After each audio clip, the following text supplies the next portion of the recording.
Zanatlije u nemačkoj pokrajini Sachsen uputili su pismo kancelaru Olafu Scholzu i zatražili od njega da ukine sankcije Rusiji.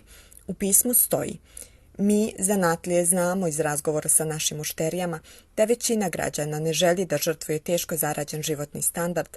Ovo nije naš rat, podvukli su. Želite li vi da budete kancelar koji je Nemačku doveo do propasti? Želite li vi da žrtvujete sopstvenu zemlju, pitaju oni. Oni su međutim naveli kako kritikuju napad Rusije na Ukrajinu i kako se radi o teškom kršenju povelje o Ujedinjenim nacijama. Međutim, mi se brinemo za budućnost naše dece i unučadi, za opstanak naših preduzeća, za našu zemlju.